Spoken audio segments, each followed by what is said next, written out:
So, ito po yung drink ko. Itong order ko. So, antayin natin kung may difference ba sa actual at saka sa picture.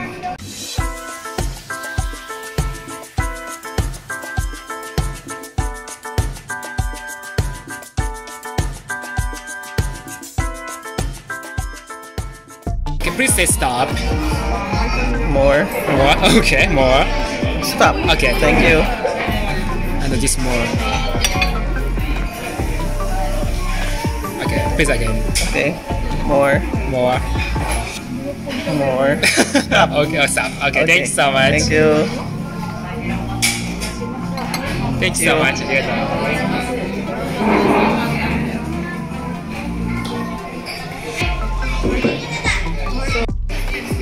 Ito po ang ano bang character to?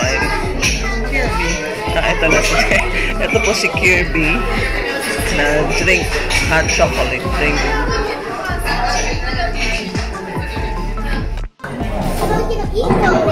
Design ng student court nila. So, ganyan ang itsura ng food ko. Ito si Kirby. Ito, noodles, pasta noodles, broccoli, chicken nuggets, and this is burger with soup, tomato soup. Try na po natin, unahin natin yung pasta. Parang medyo try yung pasta, parang kulang yung soup.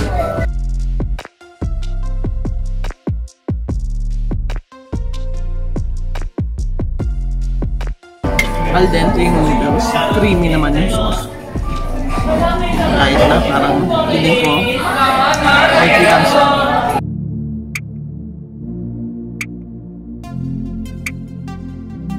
Yung pasta niya, hindi naman ganun special. The usual carbonara.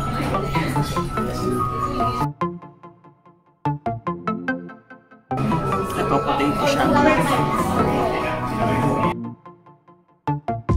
Crunchy sa edges. Yung soft sa loob.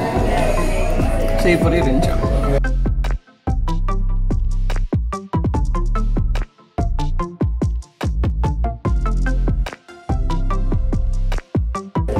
Yung broccoli niya is very crunchy. Potato. Yung potato niya slightly salty and well fried. Pero kahit na crunchy yung mga edges, malambot na rin sa loob. Hindi ko alam kung ano to. Pero okay din siya. Try na natin yung Kirby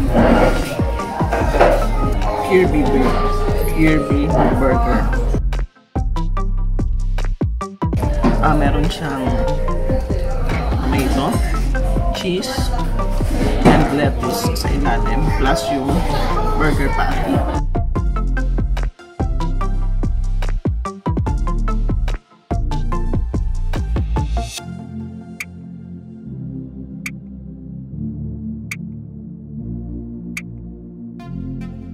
Yung texture ng bread medyo hard siya sa mga labas, pero dito sa loob soft din, and siguro dahil may juices yung burger, mas lalo siya naging soft.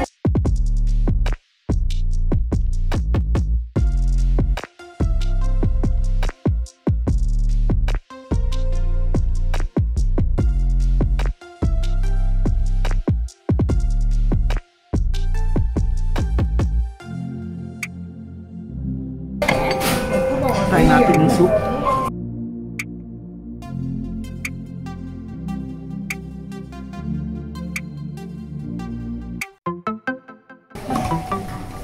Yung soup goes well with the burger. Ayan yung itsura ng cup. Ang cute. Yung bread niya medyo dense, medyo heavy.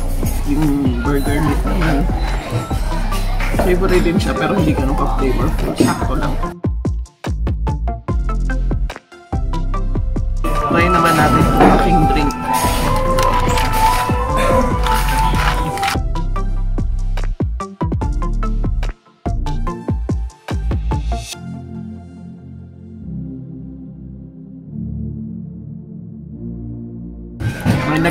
may nagpa-pop sa loob ng mouth ko. Part pa rin ng experiment ko. Meron din siyang ibang texture na hanggang ngayon po nagpa-pop siya sa bibig. Meron ding strips ng fruit. Hindi ko lang matukoy kung anong klaseng fruit siya.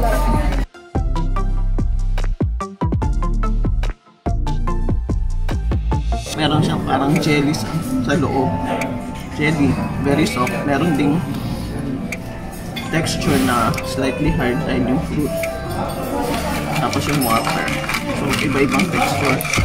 Plus yung nagpa-pop sa bibig mo. So, talagang ibang experience to. Experiment, Kirby's experiment. Siguro kailangan ko pang haluin yung maigi kasi merong mga parts na very sour. Pero yung patuloy pa rin ang pag-pop. Hindi siya mahinang pop, malakas siya. Sana po ay nagustuhan niyo ang ating video for today. Kung nagustuhan niyo po ang ating video, please like, share, and subscribe. And don't forget to hit the notification bell para ma-update kayo sa current videos. So until my next video, this has been Lorraine reminding you that God loves you.